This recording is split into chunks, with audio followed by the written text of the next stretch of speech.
So yeah, hi guys, welcome back to the channel. My name is Abhijit, and today we have a very special guest named Arpit, and he is working as a software engineer at Make My Trip.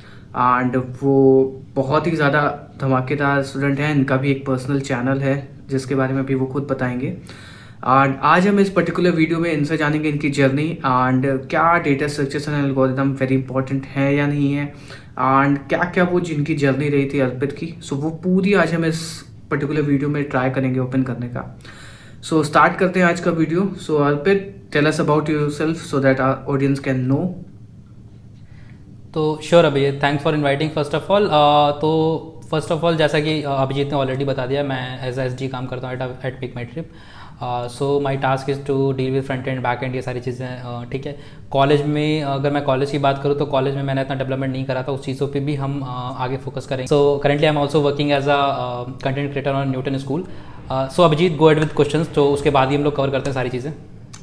सो यार अर्पित, कई लोग मेरे से question पूछते हैं कि like placements के लिए कैसे प्रिपेयर करें, क्योंकि यार बहुत क्या ही नॉर्मल सी बात है यार, हम लोग अगर प्रोग्रामिंग या फिर कोई भी चीज़ सीख रहे हैं that is for job. So placement के लिए कैसे प्रिपेयर करते हैं, प्रिपेयर करें. Sure sure. तो मेरे साथ क्या हुआ था, मैं जब कॉलेज में एंटर किया था तो I was not aware about any coding language. ठीक है, जो सी प्लस प्लस मेरे को सी भी नहीं आती थी. ठीक है, तो प्लेसमेंट्स का भी मेरे को कुछ आइडिया नहीं था.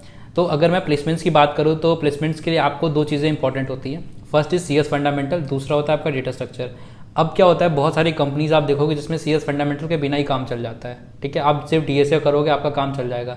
बट होता है क्या, जब आप कंपनी में जाते हो उसके बाद आप बहुत सारी चीज़ों पे काम करते हो. आप एपीआई पे काम करते हो, एपीआई बनाते हो, आप और भी चीज़ों पे काम करते हो. तो आप बहुत सारे वर्ड्स वहाँ पे सुनते हो, जैसे आप वर्ड सुनोगे राउंड रॉबिन. ठीक है, अब अगर आपने कभी भी सी एस फंडामेंटल पढ़ा नहीं है, आपको कोई आइडिया नहीं है राउंड रॉबिन क्या होता है, आपको लगे एक राउंड है एक रॉबिन है. ठीक है, तो वो सारी चीज़ें मैं बोलूँगा कि सी एस फंडामेंटल बहुत इंपॉर्टेंट है, क्योंकि डीएसए के सामने ना वो बहुत छोटा दिखता है लोगों को, बट एक्चुअली वो बहुत इंपॉर्टेंट होता है.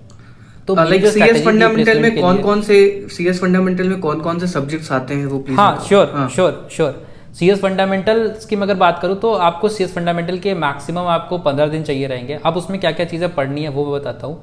तो सबसे पहला जो आपको सी एस फंडामेंटल स्टार्ट करना है वो ऊप्स से स्टार्ट करना है. तो सबसे पहला सी एस फंडामेंटल आपको ऊप्स पढ़ना है.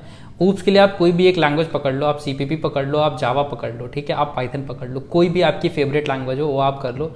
आपको एक लैंग्वेज में ऑब्जेक्ट ओरिएंटेड प्रोग्रामिंग के कोड्स आने चाहिए, कैसे कोड लिखना है, उसके जो कॉन्सेप्ट्स होते हैं वो होते हैं. बहुत माइनर डिफरेंस होगा लैंग्वेजेस के बेसिस पे. आप अगर बात करोगे तो सी प्लस प्लस में एक चीज़ होती है फ्रेंड क्लास, जो कि जावा में नहीं होगी. जावा में कुछ और होता होगा, एब्स्ट्रैक्ट मेथड ऐसे इंप्लीमेंट होता होगा, इसमें एब्स्ट्रैक्ट मेथड ऐसे इंप्लीमेंट होता होगा. बट ओवरऑल जो आपको कॉन्सेप्ट मिलेंगे ना दोनों चैनल पे, दैट इज सेम. ठीक है, जो भी दोनों लैंग्वेजेस में मिलेंगे सॉरी, वो दैट इज सेम. ठीक है, तो सबसे पहला आपको जो है ऊप्स करना है. ऊप्स के लिए 10 दिन दो. ठीक है, मैक्सिमम 10 दिन, 8 दिन बहुत ज़्यादा है. ठीक है, 5 दिन में मैं बोलता हूँ ऊप्स आराम से हो जाएगा. आप किसी भी चैनल पे चले जाओ, मेरे ही चैनल पे चले जाओ, मेरे चैनल पे प्लेलिस्ट है. ठीक है, मैंने जो स्पेसिफिक प्लेलिस्ट है मेरे सारे इंटरव्यूज़ के लिए है. तो आप अगर इंटरव्यूज़ के लिए प्रिपेयर कर रहे हो तो आप जाके ऊप्स की प्लेलिस्ट चेक कर सकते हो. मैंने 8 वीडियोस क्रिएट करे, उसमें सारे के सारे टॉपिक्स कवर करें. ठीक है, विद कोड कवर हुए हैं. तो आप जब भी बेसिकली ऊप्स पढ़ते हो तो आप विद कोड्स पढ़ो. ठीक है, ये नहीं है कॉन्सेप्ट पढ़े निकल लिए. ठीक है, कॉन्सेप्ट पढ़े निकल लिए तो कंपनी में भी निकल लेने वाला सीन हो जाता है, क्योंकि वो बेसिकली क्या होते हैं, कोड पूछ जाते हैं. ठीक है, सही तो बात है. क्योंकि मेरे साथ बहुत बार हुआ कि उन्होंने बोला कि यार मेथड ओवरराइडिंग बताओ, मेरे को डेफिनेशन आती है, मैंने बता दी, वो बहुत खुश कि भाई मैंने तो बता दी. पर उसके बाद क्या होगा ना, वो पूछेंगे अच्छा इंप्लीमेंट करके दिखाओ यार. तो वहाँ पे क्या होता है, ये कोड्स वाले बहुत इंपॉर्टेंट होते हैं. तो सबसे पहला ऊस पढ़ो. उसके बाद सेकंड चीज़ जो पढ़नी है वो है पढ़नी है आपको ऑपरेटिंग सिस्टम. ठीक है, अब ऑपरेटिंग सिस्टम में बहुत सारे कॉन्सेप्ट्स होते हैं. राउंड रॉबिन एल्गोरिथम हो गया, एल्गोरिथम शेड्यूलिंग एल्गोरिथम्स हो गए, कई सारे, अब बहुत सारी चीज़ें होती हैं. ठीक है, तो ओएस की प्लेलिस्ट भी मेरे चैनल पे वहाँ से आप देख सकते हो. ओएस में भी मैं बोलूँगा कि 10 से 12 वीडियोज़ जो अगर आप कहीं से भी पढ़ते हो तो 10 से 12 वीडियोज़ में कवर हो जाता है. प्रॉब्लम क्या है, बाकी जगह पे आप जाओगे तो आपको गेट से रिलेटेड ज़्यादा कंटेंट मिलेगा. तो करना क्या है, अपने को गेट से रिलेटेड कंटेंट नहीं पढ़ना है. आपको अगर इंटरव्यू पढ़ना है तो इंटरव्यू से रिलेटेड कंटेंट पढ़ना है जो इंपॉर्टेंट हो. या आप गेट वाले पे जाओगे ना, गेट वाले पे जाओगे तो आपको कहानी पढ़नी पड़ेगी. कहानी इन टर्म्स आपको क्वेश्चन सॉल्व करने पड़ेंगे.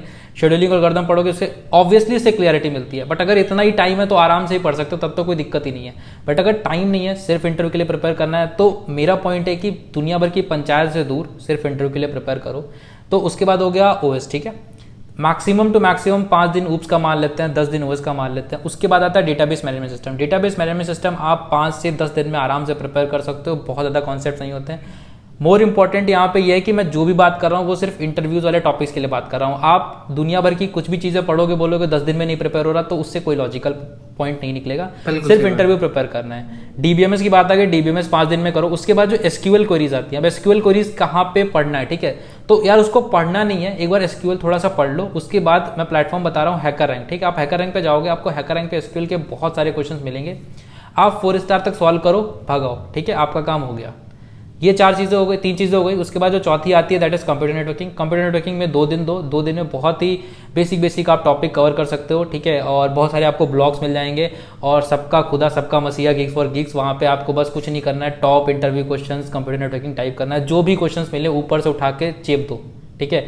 मैं बता रहा हूँ ना, वही क्वेश्चन पूछते हैं, टीसीपी यूडीपी क्या होता है, ओएसआई ये लेयर क्या होती है, वो लेयर क्या होती है, बहुत basic question. Until unless you are going for some networking job, तब तक आप बहुत सेफर साइड हो।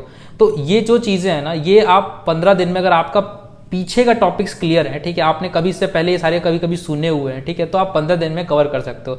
अब 15 दिन में कवर करने के लिए बोलो कि भैया क्या पूरे 8-8 10 घंटे पढ़ना, नहीं पढ़ना यार, 6 घंटे पढ़ोगे ना भाई, 15 दिन में सारा का सारा कवर हो जाएगा। कुछ नहीं है, ठीक है, सब हवा टाइप से। बहुत डीप में जाना है तब अलग की बात है, मैं सिर्फ इंटरव्यू के लिए बोल रहा हूँ, इंटरव्यू के लिए सिर्फ हवा टाइप है। बाकी तो यार बहुत डेप्थ कॉन्सेप्ट में हमको भी नहीं आते होंगे, अभी जिन्होंने बुक्स लिखी होंगी उनके भी नए कॉन्सेप्ट्स ऐड हो गए होंगे, उनको भी नहीं अभी आ रहे होंगे, ठीक है। तो ऊपर की बात करते हैं जो इंटरव्यूज़ के लिए काम आते हैं, तो वो आपके 15 दिन में हो गए। बचता है आपका डीएसए। तो मैंने डीएसए बोला हमेशा बहुत इंपॉर्टेंट है, हर कंपनी के लिए इंपॉर्टेंट है। 2 महीना रगड़ के डीएसए करो, ठीक है, 2 महीना रगड़ के डीएसए करोगे, 2.5 महीने में क्या होगा ना, 2.5 मंथ्स में आपका प्रिपरेशन प्रॉपर हो जाएगी, ठीक है। बचे 15 दिन में कुछ नहीं करो, ऑनलाइन जाके जॉब अप्लाई करो, इंटरव्यू दो, जॉब अप्लाई करो, इंटरव्यू दो, 15-20 दिन में हो ही जाएगा, नहीं होगा तो उसके बाद हो जाएगा, ठीक है। बस प्रिपरेशन कंटिन्यू रखो, बस ये 2.5 महीना ना प्रॉपर प्लेसमेंट पर फोकस करो, प्रॉपर प्रिपरेशन पर फोकस करो, ये मेरा पॉइंट है। तो अगर अभी भी आपको डाउट है, आप मेरे चैनल पर जाकर देख सकते हो, वहाँ भी वो सारी चीज़ें मैंने बताई है, यहाँ पे मैं बता रहा हूँ। आप अभिजीत का भी चैनल सब्सक्राइब करो, मेरा भी सब्सक्राइब करो, वहाँ पे भी देखो, यहाँ पे भी देखो, सारी चीज़ें क्लियर होंगी, ठीक है। सो मतलब सीएस फंडामेंटल में आपको operating system, networking, DBMS, data structures and algorithm और हाँ, डेटा स्ट्रक्चर एल्गोरिथम को मैंने सीएस फंडामेंटल से थोड़ा सा अलग रखा है। मैंने 4 चीज़ें उसमें बताई हैं, एक ऊप्स बताया है, ओएस बताया है, डीबीएमएस बताया है और कंप्यूटर नेटवर्किंग बताया है। तो ये 4 चीज़ें आपको सीएस फंडामेंटल में बताई है। बाकी मैंने बताया डेटा स्ट्रक्चर। डेटा स्ट्रक्चर में सीपी को इंक्लूड नहीं किया, मैंने सिर्फ क्लासिकल क्वेश्चंस को इंक्लूड किया है। क्लासिकल क्वेश्चंस मतलब जो कॉन्सेप्ट्स होते हैं बस उनको इंक्लूड किया है। सीपी करना है तो यार सीपी गॉड बन जाओगे, बहुत अच्छी जॉब लगेगी, उसमें कोई दिक्कत नहीं है, कोई हर्ज नहीं है, वो कोई मना नहीं करता है। But CP is not everyone's cup of T, वो मैं बोलूँगा, इसीलिए मैं सीपी को इंक्लूड नहीं कर रहा हूँ। ये वो है जो आप ऑन एन एवरेज एक मीडियोकर सैलरी से ऊपर, एवरेज सैलरी से ऊपर आप सैलरी पा सकते हो ये सब करके। सही बात। अब जैसे तुमने सीपी का नाम लिया हुआ है, सो सीपी मैं पहले बता देता हूँ, कॉम्पिटिटिव प्रोग्रामिंग के शॉर्ट फॉर्म को सीपी बोलते हैं। सो लाइक ये काफी इंपॉर्टेंट है क्योंकि फर्स्ट टाइम लोग कहते हैं सीपी सीपी चिल्लाते रहते हैं लोग, क्या होता है सीपी का यार आजकल देखा है बहुत ज्यादा हाइप बना हुआ है। तो लाइक एज वी नो कि आप प्रोडक्ट बेस्ड कंपनी में काम कर रहे हो एंड आपने बहुत सारे इंटरव्यूज किए होंगे एंड आपके बहुत सारे फ्रेंड्स एक अच्छी प्रोडक्ट बेस्ड कंपनीज में काम कर रहे होंगे।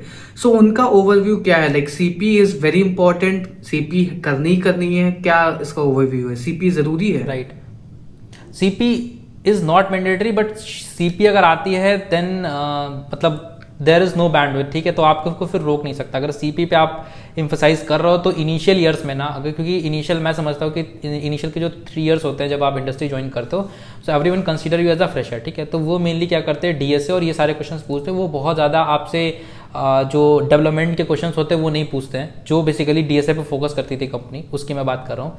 तो सीपी की अगर बात करूँ तो मैंने एक अभी रिसेंटली एक इंटरव्यू भी डाला था, अब मेरे ही कॉलेज का जूनियर था, he recently got selected in Google. So वो पहला बंदा है जो ऑफ कैंपस और Google as a fresher join कर रहा है फ्रॉम माई कॉलेज। तो उसका मैंने एक्सपीरियंस में मैंने भी ये चीज़ एनालाइज करी कि सीपी, क्योंकि उसको जॉब लगा तो सीपी की वजह से लगा, सीधा सा है, उसने सीएस फंडामेंटल पढ़ा, उसका जॉब लगा, उसका बहुत अच्छी अच्छी कंपनीज में जॉब लगा, ठीक है, उसका इवन मेरी ही कंपनी में भी जॉब लगा था, ठीक है, और उसके अलावा 1-2 कंपनीज में और भी उसका जॉब लगा था। फाइनली उसने अभी गूगल का ऑफर लेटर एक्सेप्ट किया है।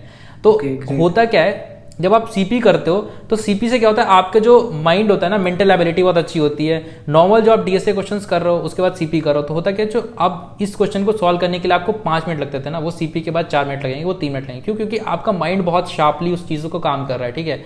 तो सीपी मैंडेटरी नहीं है, बट सीपी बहुत इंपॉर्टेंट है। अगर सीपी आप कर पाते हो, जैसे कि मैंने पहले बोला, it's not everyone's cup of T. Mandatory नहीं है, बिल्कुल भी मैंडेटरी नहीं है। आप नहीं करते हो तब भी प्लेसमेंट होगा, आप करोगे तब भी प्लेसमेंट होगा, ठीक है। बट सीपी अगर आपको बहुत अच्छी कंपनी में जाना है तो आप जरूर टारगेट करो सीपी को। बट सीपी तब टारगेट करो, मेरा पॉइंट ये है, जब ये सारी चीज़ें कवर हो जाएं जो मैंने बताई 2.5 मंथ्स में कवर करनी है, वो कवर कर लो, सीपी कर लो, कोई दिक्कत नहीं है। बिल्कुल सही बात। सीपी लाइक अगर आप Facebook, Google kick start in सब चीज़ों के लिए ट्राई कर रहे हो तब आपको सीपी करनी चाहिए। अदरवाइज और किक स्टार्ट करो। और गूगल का मैंने देखा है, स्ट्रिंग बहुत फेवरेट है, ठीक है। मैंने बहुत सारे क्वेश्चंस देखे हैं, ठीक है। I don't know why I am laughing, पर स्ट्रिंग बहुत ज़्यादा इंपॉर्टेंट है। स्ट्रिंग के मतलब जब हम लोग सॉल्व करते हैं तो हमको लगता है यार स्ट्रिंग में क्या ही पूछ लेंगे, स्ट्रिंग में दिमाग भी हिल जाता है पूरा, करना होगा, पर वो बहुत कॉम्प्लेक्स कर देते हैं उन चीज़ों को, ठीक है। तो लेवल भी उनका अच्छा होता है। जब सीपी की बात करते हैं, ये गूगल किक स्टार्ट या इन सब की, तो उनके क्वेश्चंस के लेवल भी काफ़ी अच्छा होता है। जो सीपी करते हैं उनके लिए वो बोलेंगे दैट इज सिंपल, बट आप अगर सीपी नहीं करते हो तो वो आपको काफ़ी कॉम्प्लेक्स लगने वाला है वो चीज़। बिल्कुल सही बात। तो लाइक मतलब जैसे अब तुमने डीएसए के बारे में बात करी, सो एक बिल्कुल बिगिनर है, उसको स्टार्ट करना है डीएसए, ठीक। तो बेसिक वो डेटा स्ट्रक्चर सीख चुका है, लेट्स सपोज उसने कॉलेज में अपने लिंक लिस्ट, स्टैक के जो भी उसके करिकुलम में एल्गोरिदम होती है, सर्चिंग वगैरह उसने पढ़ लिए। तो ना वो कौन से ऐसे प्लेटफॉर्म पे जाए या फिर कहाँ पे वो ऐसे जाए कि वो मतलब एक अगर वो 3 से 4 महीने के लिए एम कर रहा है जॉब के लिए, तो right. कौन सा ऐसा प्लेटफॉर्म है कहाँ पे वो जा करके अपनी जो चीज़ है प्रैक्टिस आउट कर सकता है। राइट। तो इसका सबसे बड़ा एग्जांपल मैं अपना खुद का बताता हूँ, मैंने क्या फॉलो किया था अप्रोच। तो मैंने पहले तो डीएसए क्लासिक क्वेश्चन सॉल्व करे, उसके बाद आप एक बुक फॉलो कर सकते हो, नरसिम्हा कर्मची की एक बुक कर्माची, ठीक है। यस, हाँ, नरसिम्हा कर्माची, हाँ, नरसिम्हा कर्मची शायद नाम है ऐसा कुछ, हाँ, ठीक है। हाँ। तो आई एम नॉट श्योर, मतलब कर्मची या वॉट एवर इट इज़, तो हाँ, जो भी है, तो आप उनकी बुक फॉलो कर सकते हो। And I think he is currently working in some IT company, ठीक है। आई एम नॉट श्योर कि अभी रिसेंटली ज्वाइन किया या जो भी है। तो आप उनकी बुक फॉलो कर सकते हो, उसमें आपको क्लासिकल क्वेश्चंस मिल जाएंगे बहुत सारे, आप उनकी बुक फॉलो कर सकते हो। पहले आप क्या करो, पहले सीएस के जो भी फंडामेंटल्स है वो प्रिपेयर कर लिए, फिर डीएसए की बात करते हो, डीएसए में क्लासिकल क्वेश्चंस प्रिपेयर कर लो। उसके बाद नरसिम्हा कर्मची की बुक एज अ रिवीजन आप ले सकते हो, क्योंकि वो जो क्लासिकल क्वेश्चन होंगे ना, वो नरसिम्हा कर्मची की बुक में आपको ओवरलैप करते हुए दिखेंगे। फिर आप क्या करोगे, आप 25-30 प्लेटफॉर्म पे भी चले जाओगे ना, अगर आप क्लासिकल क्वेश्चंस की बात करोगे जो पूछे जाते हैं वो आपको सेम मिलेंगे। तो माई सजेशन इज कि 1 या 2 प्लेटफॉर्म्स को ही फॉलो करो, दुनिया भर के प्लेटफॉर्म्स में मत जाओ। तो सबसे पहला जो मैं बोलूंगा, गीक्स फॉर गीक्स सॉल्व करो। जब ज़्यादा सारे क्वेश्चन सॉल्व करने हैं, 250-300 क्वेश्चन सॉल्व करने हैं, तब जाके वो गीक्स फॉर गीक्स सॉल्व करो। उस टाइम पे जब मैं बोला था डीएसए पढ़नी है, उस टाइम पे गीक्स फॉर गीक्स करना है। उसके बाद जब ये हो जाता है, डीएसए पढ़ लेते हो, सारे कॉन्सेप्ट क्लियर होते हैं, ग्राफ क्लियर होता है, एल्गोरिथम्स क्लियर होते हैं, बेसिक क्लियर होता है, सारी चीज़ें क्लियर हो गई। उसके बाद आप जाओगे इंटरव्यू बेट पे। इंटरव्यू बेट पे क्यों जाना है उसका मैं बता देता हूँ। अच्छा, सबसे पहली बात, जब गीक्स फॉर गीक्स के साथ डीएसए पढ़ रहे हो ना, तो क्या करो, पजल्स फोकस करो। हर दिन टारगेट बनाओ कि यार 5 पजल्स पढ़ने, और 5 पजल्स पढ़ के उसके बाद 4 लोगों को ज्ञान देना है पजल्स का। उससे क्या होता है, आपको तो 4 पजल आई आए, आप वो भूलोगे नहीं, और जब 4 को समझा रहोगे ना तो वो डाउट पूछेंगे। जब डाउट पूछेंगे ना तो आपको वो पजल बहुत ज़्यादा अच्छे से क्लियर होगा। तो टारगेट बना के रखो डेली कि 5 पजल पढ़ने और डेटा स्ट्रक्चर पढ़ना है, डीएसए के कॉन्सेप्ट पढ़ने हैं, ठीक है, और क्वेश्चन प्रैक्टिस करने गीक्स फॉर गीक्स के। जब ये हो जाता है, आप उसके बाद जाओ इंटरव्यू बिट पे। इंटरव्यू पे आपको पजल्स मिल जाएंगे, आपको मॉक इंटरव्यूज़ देने का टाइम वहाँ पे मौका मिलेगा, आप मॉक इंटरव्यूज़ दे सकते हो। मैंने भी बहुत सारे मॉक इंटरव्यूज़ दिए थे। उसके बाद आप वहाँ पे क्वेश्चन सॉल्व कर सकते हो। वहाँ पे क्या होता है, टाइम के अकॉर्डिंग होता है, टाइम भी बताता है कि ऑन एन एवरेज कितने लोगों ने कितने टाइम में सॉल्व किया, ठीक है। तो आपको एक वो भी क्लियर अंडरस्टैंडिंग मिलती रहती है। तो उसमें बहुत अच्छे से, बहुत कम, बहुत शॉर्टेड क्वेश्चन होंगे। तो उसके बाद आप इंटरव्यू बिट करो।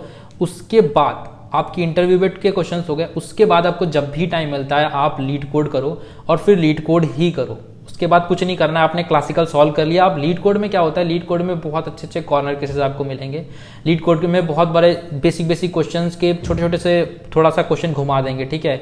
एक नॉर्मल ग्राफ का क्वेश्चन होगा, ग्राफ के क्वेश्चन में चोर डाल देंगे। अब चोर पहले क्या था कि हर घर में जा सकता था, अब उसमें क्या कर देंगे, चोर अल्टरनेट घर में जाएगा, चोर इधर नहीं मोड़ सकता, चोर उधर नहीं मोड़ सकता, ठीक है। तो ये जो चीज़ें थोड़ी सी कॉम्प्लेक्स कर देते हैं ना, उससे क्वेश्चन कॉम्प्लेक्स हो जाता है। तो ये जो आपको जो वैरायटी है ना, वो आपको लीड कोड पे मिल जाएगी डीएसए के लिए। तो फिर आप लीड कोड पे प्रिपेयर कर सकते हो जब तक आपका प्लेसमेंट नहीं होता, उसके बाद भी करो, कोई दिक्कत नहीं है। सो समरी इसकी ये रही कि आप नरसिम्हा कर्माची एक बुक है उसको ट्राई कर सकते हो for basic data structure and algorithm.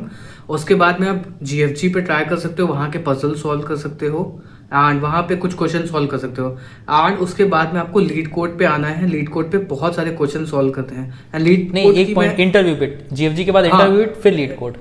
GFG के बाद आपको इंटरव्यू बिट पे आना है, देन उसके बाद आपको लीड कोड सॉल्व करना है। एंड लीड कोड की यूआई बहुत ज़्यादा अच्छी है, वहाँ पे अगर आप क्वेश्चन सॉल्व करते हो एंड आपको एक हाँ, UI चेंज परसेंटेज, भी किया उन्होंने अभी थोड़ी देर पहले। वहाँ आपको परसेंटेज मिल जाता है कि आपका जो प्रोग्राम है या फिर जो आपने कोड लिखा है वो कितना ज़्यादा फास्ट है। तो ट्राई आउट, लाइक अगर आपका बहुत बेसिक लाइक 50 से नीचे जा रहा है तो आप ट्राई करो कि उसको बहुत ज़्यादा ऑप्टिमाइज कर पाओ। 80% तक तो चाहिए ऑप्टिमाइजेशन में, रनिंग में। right, लाइक अगर हम right. टाइम कॉम्प्लेक्सिटी या फिर स्पेस कॉम्प्लेक्सिटी की बात करते हैं तो यार तुमने NIT से लाइक किया है, इंजीनियरिंग करी है, ठीक है। सो कुछ अपनी जर्नी के बारे में बताओ यार, सबसे ज़्यादा इंपॉर्टेंट है एंड काफ़ी मैं भी बहुत इंस्पिरेशन हूँ तुमसे, तो प्लीज़ अपनी जर्नी तो के बारे में बताओ। राइट, तो कॉलेज में एज सच मैंने डेवलपमेंट नहीं किया था, फर्स्ट पॉइंट। तो इसीलिए मैंने भी अभी एक वीडियो मैं पोस्ट करूँगा on my channel with Abhijeet, ठीक है। So it is about development, तो वो भी आप जाके चेक कर सकते हो। तो जो मैंने कॉलेज में किया था वो मैंने डेटा स्ट्रक्चर किया था। और वो होता है कि जब आप ठीक ठाक जगह पे आ जाते हो जहाँ पे आपको लगता है कि प्लेसमेंट हो जाएगा, तो आप वो बहुत सारी चीज़ें छोड़ देते हो, ठीक है।